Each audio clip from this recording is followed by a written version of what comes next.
Year 10. Thanks for those of you that came along yesterday to the Zoom lesson. I thought it went really well, actually. I was really impressed by how much you guys knew, given that obviously a lot of well, pretty much all of this, in fact, you've had to teach yourselves. So I was really, really happy to see just how much you guys knew.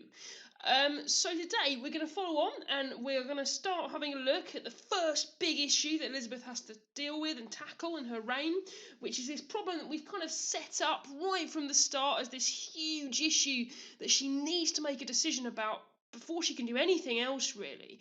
And that issue is religion. Which way is she going to take England? Is she going to be Catholic like her sister? Is she going to be Protestant like her brother? How is she going to make this decision? Because it's going to have huge ramifications for her position at home. So are her people going to accept her? But also abroad. So is she going to put herself at risk of foreign invasion if she chooses incorrectly? So the first thing I'd like you to do is I've set you up a little quizzes that I've assigned that to your class, just for you to quickly go back and check all of your knowledge about what's Protestant, what's Catholic, what's Puritan, just so that you are 100% sure what all of the sides wanted. Because what we're going to look at today is Elizabeth's religious settlement. How does she settle the religious question right at the start of her reign? And she's very clever about it. She appeals to kind of both sides. So we have to remember what both sides wanted. So I'm going to ask you to take that quizzes first of all, and I'd like you to keep doing that until you can get full marks on it, please. And just to be clear, obviously Puritans, they're kind of an extreme form of Protestant. So in that case, obviously there are going to be some questions that come up that are Puritan and Protestant. If that is the case, just click Protestant. All right, you just need to select Protestant because that covers Puritan as well. Only select Puritan if it's something that only Puritans think. Okay, so take that quiz, and then when you're done, come back and we'll find out what's going on next.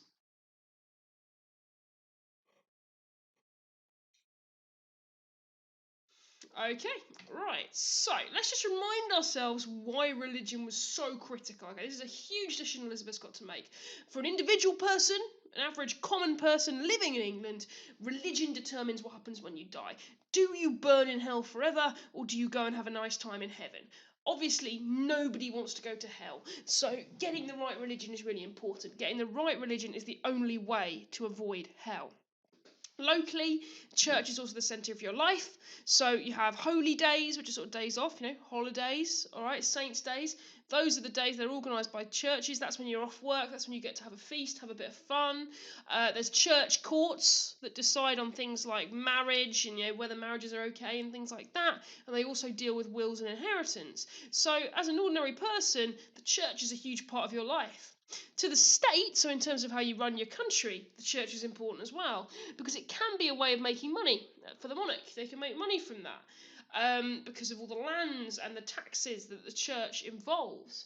Okay, during the sort of medieval period prior to the Reformation and Henry breaking from Rome, the average person had to pay a tenth of their yearly income in tax to the church. So the church taxes are quite lucrative. It's a way of controlling people. Right? If you don't want to go to hell, you do what the church says. So it's pretty helpful for the monarch if they're on your side. They also give the monarchy legitimacy. All right, if the church accepts you as ruler, then they're saying that God accepts you as ruler. That's important. That gives you power. And of course, as we've said, the religion that you pick for your state, for your country, your kingdom, is going to impact your foreign policy too. So religion is absolutely central, and Elizabeth has to make a choice on this. Now, as we've seen, religion's been going all over the place up until this point. It's been a very short space of time, and there's been a lot of changes. It's been quite confusing for the average people living in England. It gets described as a roller coaster. All right, initially we had Henry VIII. He starts off as a Catholic. He then decides he wants to break with Rome so he can get a divorce, but he pretty much stays a Catholic in all other respects. He gets rid of the Pope, but otherwise it's basically a Catholic church. His son takes over, Edward, and he goes full Protestant. All right, he goes full Protestant. So he makes the churches simple. He puts things in English.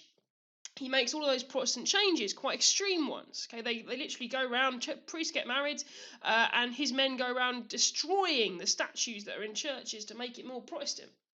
He then dies very young and is replaced by Mary, his sister, who goes full Catholic. She tries to go straight back the other way. She brings back the Pope, churches get back into Latin, and as we know, she burns quite a huge number of Protestants.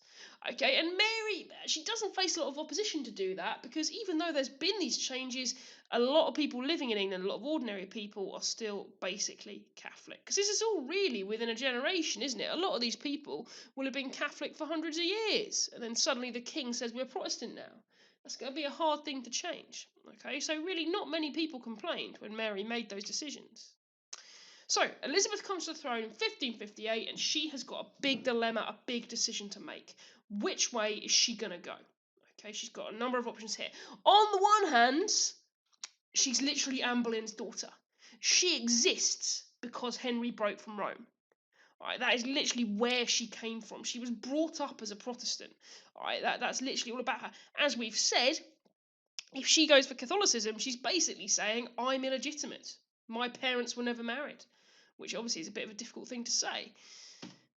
She also knows that there are lots of people who had a horrible time under Mary, all those Protestants who were persecuted and treated badly. They're looking to Elizabeth now to kind of save the day. They're looking to Elizabeth to come in and take their side and break with Rome again. So on the one hand, she's got that in her favour. She really ought to go Protestant. But on the other hand, obviously that's going to be a bold move. If she makes England Protestant, they're potentially going to be a rebellion from Catholics in England and potentially an invasion from Catholics abroad. So there's two big threats if she does that. Also, all of the kind of acts of parliament, so the legislation, the laws that had been made the first time round to break from Rome by Henry, when he became the supreme head of the church, the Act of Supremacy, that's all been got rid of. So all the laws have got to be made and passed again. Mary got rid of them all, so she's got to start from scratch, basically. Thirdly, the Catholic Church see her as illegitimate, so if she pees them off, that's not going to end well for her. And she's got this additional problem that she is a woman, all right? So people are going to think, even Protestants are going to think, what are you doing mecking around with the church? You're a woman. You shouldn't even be queen, let alone running religion. So she's got that up against her too. And finally, she's got these Puritans that are now starting to sniff around, having returned from exile under Mary, and they are potentially going to threaten her too. So she's got a really tricky decision to make here. She's got to somehow keep everybody happy. Now, your first task is I'm going to give you a quote. Okay, this is from a book published in 1563, so in Elizabeth's reign, quite early on. And this is a guy called John Fox, the guy who wrote it. This is him discussing and describing Elizabeth's approach to religion. So the way she decides to go. I'm going to read it out, and then I'm going to ask you to try and write a little answer in your book and have a think about what does that tell us. So how this should help us guess what Elizabeth goes for. So I want you to try and work it out. So I'm going to read it out to you now. She comes in like a mother, not like a stepmother. Like a lamb, not like a lion. She rushes not in to hang and draw. Her Majesty beheads none, burns none, spoils none, forgives all. So this bit about hanging and drawing, just to remind you, hang, draw and quartered is the horrible punishment, horrible way of executing people that have committed treason. So what do we think this means? What could this tell us about Elizabeth's approach? So I'm going to ask you to pause the video now, have a think, write an answer to that question, and then start it back up, and I'll talk the answer through with you. Okay, so pause it, have another read, write your answer, full sentence please. What can this tell us about Elizabeth's approach? Off you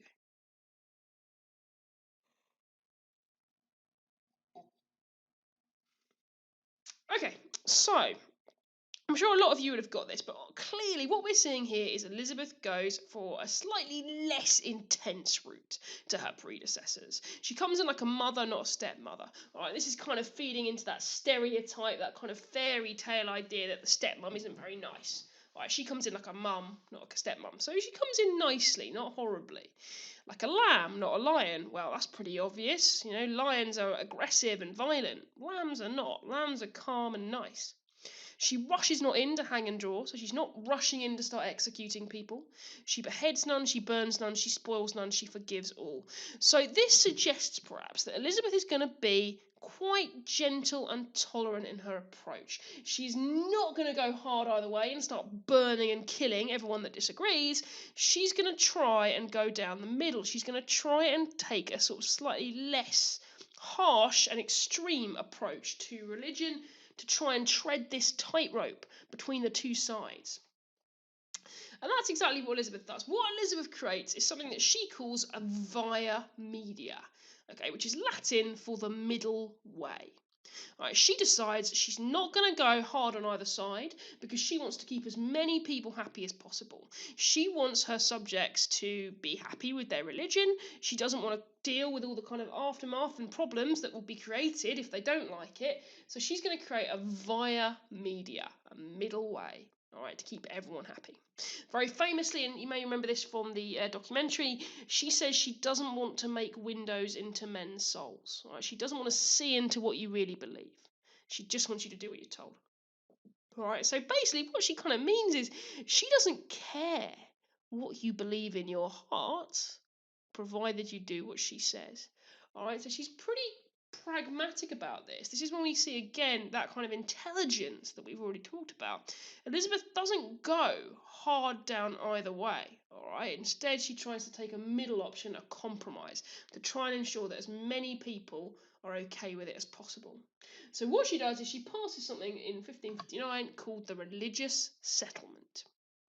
Okay, and it's passed in 3 parts, and I'll tell you why that is in a sec. Okay, it gets, as we said, Mary got rid of all Henry VIII's laws about changing religion, so Elizabeth had to start from scratch with them. All right, a little bit tricky because Parliament, they were quite scared of Henry VIII, so they did whatever he said. Less scared of Elizabeth because she's a woman and a bit of time has passed. So she has to try and get these acts voted through Parliament, which is why she splits them up. Okay, because Parliament is going to be a problem to get these elected because, right, so Parliament, they all have to vote on the law. Okay, and they have to, the majority has to accept the law for it to be passed. Right, so you've got to convince Parliament. And Elizabeth wants this in law. She wants it to be agreed by Parliament because that gives it a little bit more legitimacy. All right, it's not just her issuing orders. Parliament, the people, supposedly, have voted on and accepted this. So she wants it to go through Parliament. The trouble is the House of Commons, so that's where the MPs, that's what we would mostly think of as Parliament, they are predominantly Protestant. All right, a lot of them got a lot of land when Henry broke from Rome and destroyed all the monasteries, so they're kind of keen to keep things in a Protestant direction. And we've even got a few Puritans in there. All right, so the House of Commons is predominantly Protestant, which means the House of Commons, they're going to want things that seem anti-Catholic. The trouble is, it's got to get voted through both houses. So the House of Commons have got to vote for it, but so have the House of Lords. The House of Lords is full of, the Lords. The barons, the earls, the nobles, okay? And it's also got what we would call the Lords Spiritual, i.e. the bishops and the archbishops. Now, every single one of the bishops in England was given their job by Mary. So they're all Catholics. So we've got one chamber of parliament that's quite Protestant, and the other chamber of parliament is super Catholic. And somehow we have to get a law through that they're both going to agree to, okay, which is going to be a nightmare. So as I say, what Elizabeth does, she's very crafty. She breaks it into 3 parts. And the idea is that if one of them doesn't quite get passed, at least the others will. So the first thing she passes is the Act of Supremacy. Okay, and I'm going to ask you to write these down into your book, not necessarily as I'm talking, but you're going to need to get these all written down. So Act of Supremacy, it's called an act because it is an act of Parliament, it is a law. And this is the first one Elizabeth puts in because to her this is the most important. And basically, the Act of Supremacy is just the law that puts her in charge of the church. All right, that's all it is. It doesn't say anything about what religion the Bible, what language the Bible's in. It doesn't say anything about decoration or anything like that. It literally just decides who is in charge of the church. Okay, now that's what Elizabeth was basically, obviously that's the first thing she wants to get sorted. All right, she wants Parliament to say, yep, you're in charge of religion.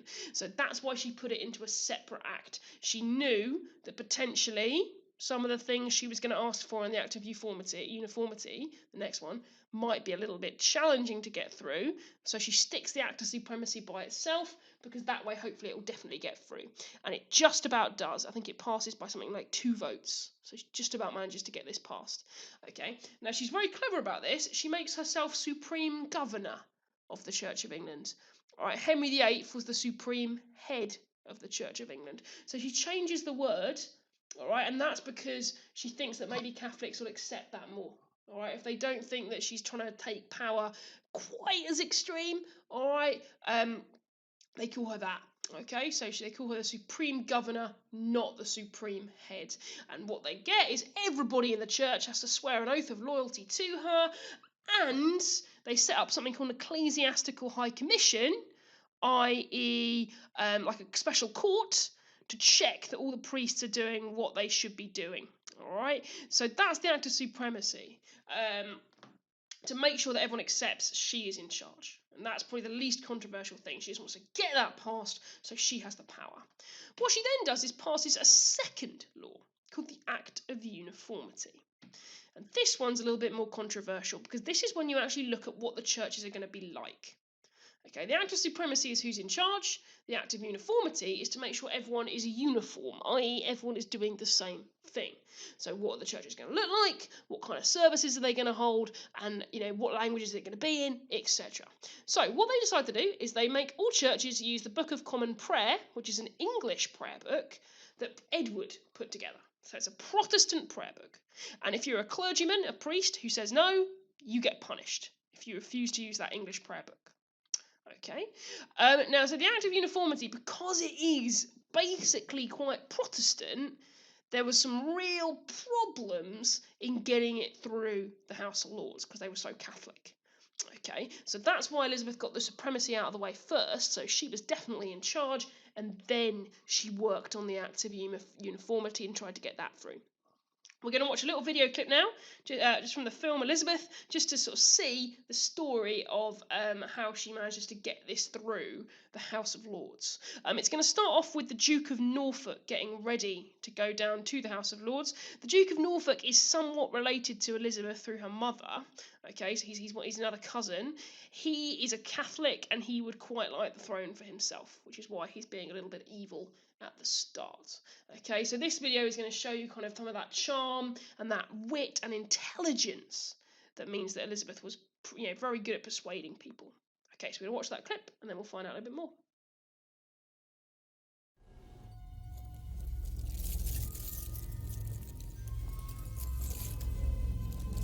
Must you leave? I would not miss this for the world. Today I shall watch the fall of that heretic girl.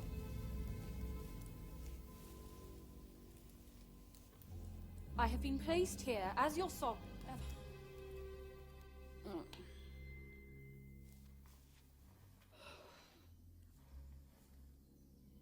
I am your sovereign. I have been placed here. God has placed me here. I am your anointed sovereign. I am your queen, and like my father, I mean to rule.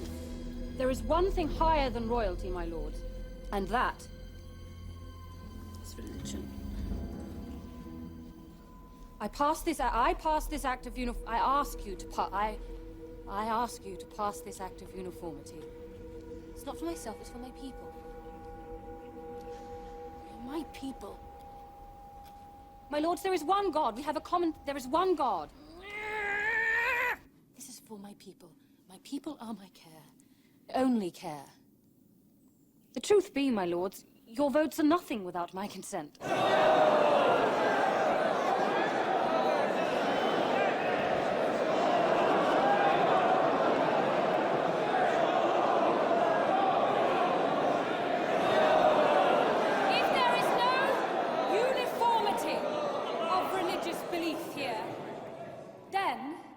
There can only be fragmentation, dispute and quarrel. Surely, my lords, it is better to have a single Church of England. A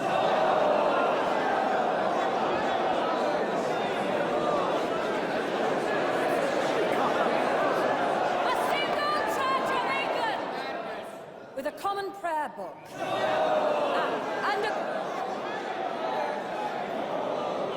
And a common purpose. I ask you to pass this act of uniformity, not for myself, but but for my people. Who are my only care? Madam, by this act, you force us to relinquish our allegiance to the Holy Father.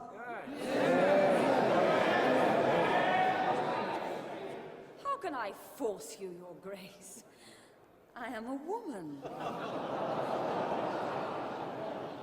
I have no desire to make windows into men's souls.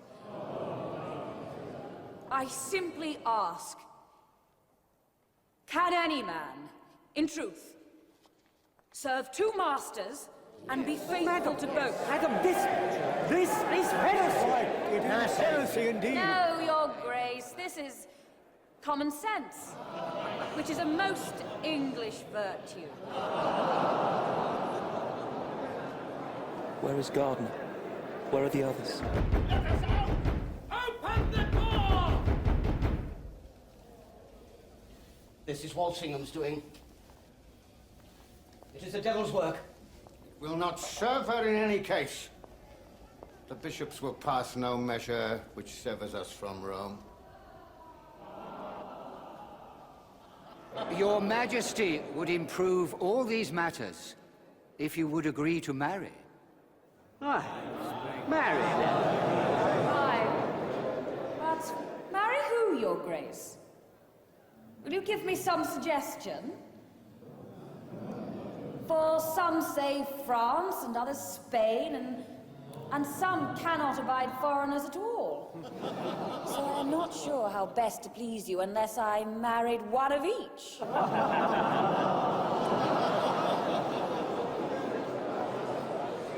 Now your Majesty does make fun of the sanctity of marriage. I do not think you should lecture me on that, my lord.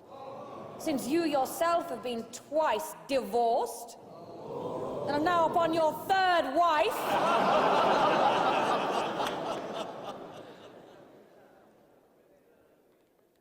Each of you must vote according to your conscience.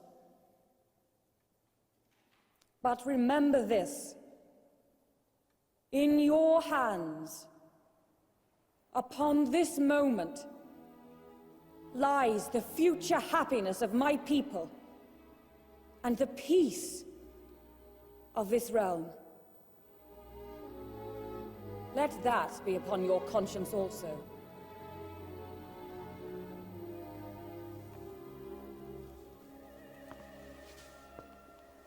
My lords, the House will divide.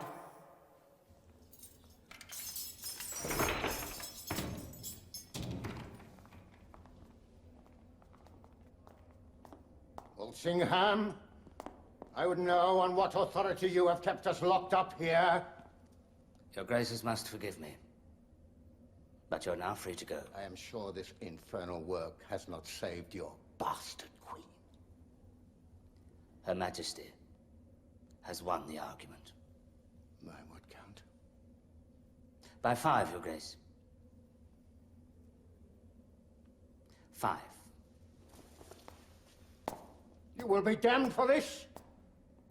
And I pray God, your wretched soul will burn in hell. Okay, so as you've seen, the only way they actually managed to squeeze the Act of Uniformity through the House of Lords was by, it passed by something like 3 votes, and that's because all 3 of the people that voted against it, or would have done, were actually imprisoned for the duration of the vote. They were all arrested and held in prison and then released after the vote had happened. So that meant they weren't able to vote against the Act of Uniformity, and Elizabeth was able to force it through.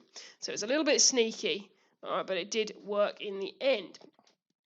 So that's the 2 major acts of Parliament that had to be passed in order to sort out the religious settlements. However, there's still a few question marks. So what Elizabeth did now, again, was quite clever.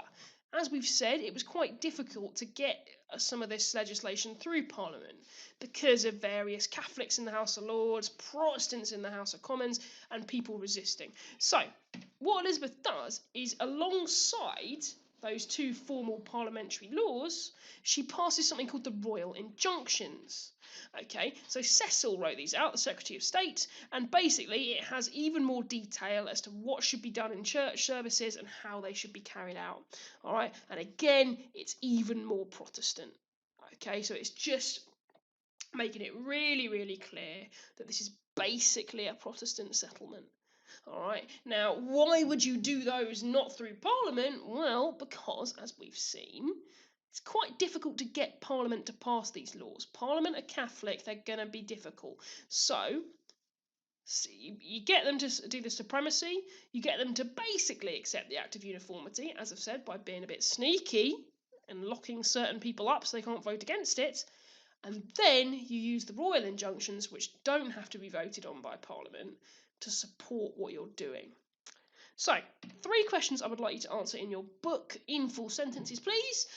You need to get all of these and the information written down in your book, just so you've got those 3 kind of key words, key phrases recorded, and then you've got 3 questions to answer. So, firstly, why did Elizabeth do this through Parliament? We've already kind of discussed that. It's because Henry VIII, he did it through Parliament the first time round. Mary got rid of all his laws, so they needed to be reinstated. And the good thing about Parliament is technically it represents the people. So if they vote for it, Elizabeth can say, the people accept this, the people want this. Okay, so it's quite crafty in that sense. Why was the Act of Supremacy separate to the Act of Uniformity? As we've said, Elizabeth wanted to get that sorted first of all. She knew the Act of Uniformity was going to be difficult because all the Catholics in the House of Lords wouldn't like it. So if you separate those 2 acts out, she'll definitely get this one through. Or be more likely to anyway. And then this one, the tricky one, she can try and squeeze that through a little bit later. Why were the Royal Injunctions used? Well, as discussed, because then they don't have to go through Parliament. So she can basically put whatever she wants in those, because she's got the main bit passed by Parliament officially. Okay, so write answers to those 3 questions in full sentences, please. And then when you're ready, start the video back up and move on to the next bit. So, what you're going to do now is you're going to look in a little bit more detail at what is actually in the religious settlement.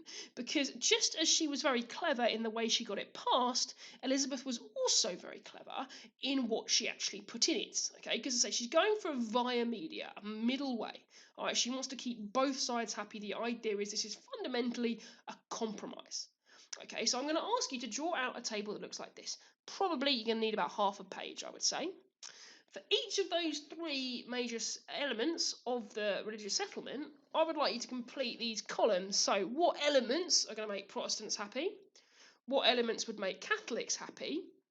And then finally, what elements would make both happy? So, for instance, we know that in the Act of Supremacy, Elizabeth being head of the church, not the Pope, is going to please Protestants. Right? They're going to like that because they don't like the Pope. So the fact she's in charge is going to please them. Similarly, the fact she calls herself the Supreme Governor, as opposed to the Supreme Head like Henry was, is going to make Catholics happy. Because it's a much less extreme statement. They've got a bit of a problem with a woman being on the throne. They've got a bit of a problem with a woman who of questionable legitimacy being on the throne. So by calling herself Supreme Governor, it softens that blow a little bit. It makes it a little bit easier for them to accept. And in fact, that's something arguably you could say that makes them both happy. Because even though the Protestants don't like the Pope, they don't really like women either. So it's quite useful for them to have that language too. All right, so I reckon about half a page. You can just do it in bullet points, that's fine. But for each of those 3 elements, and you've got an information sheet with more detail of exactly what the contents were to complete that table. All right, and then when you're done with that, start the video back up again, and I'll tell you about the last activity. So, we're going to finish by trying to decide overall what kind of settlement this is. Which way does Elizabeth choose to go? Is she going Catholic? Or is she going Protestant? Or is she going for the middle way? Is she going for the via media? Is she going somewhere in the middle? So what I'd like you to do is in your book I would like to draw a scale like this just across sort of in your page. Doesn't need to be a full page. Just a few lines is fine. On the one end put Catholic, on the one end put Protestant. And what I would like you to do is mark on this scale where you would put the contents of her settlement. All right, so is it a Protestant settlement or is it a Catholic settlement?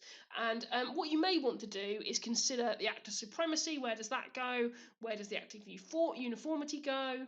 Where do the royal injunctions go? Like, potentially consider them separately rather than just as one thing, because you may find that easier. When you've done that, what I would like you to do is write some pure paragraphs to explain your decision. So, on the one hand, some aspects would appeal to blah, such as because. On the other hand, other aspects would have appealed to Catholics, etc., etc. Both sides would have liked. Overall, I can say the settlement can be considered to be mostly blah. All right, so you can use those sentence starters and structure to help you put that answer together. And obviously, this table that you've just done is going to help you do that, because you've basically got all of that information already written down. And it's just a case of putting it into sentences and explaining it. Okay, obviously refer back to the quizzes and work we did last week to remind yourself why Protestants and Catholics would be pleased with different things in different ways. Okay, any questions, drop me an email. But what I would like you to do is just submit the day's work in the usual way. So just photos on Show My Homework will be fine. All right, but I am expecting to see a good amount of detail, please, particularly in this final task. Okay, guys, have a nice afternoon, and I will speak to you tomorrow.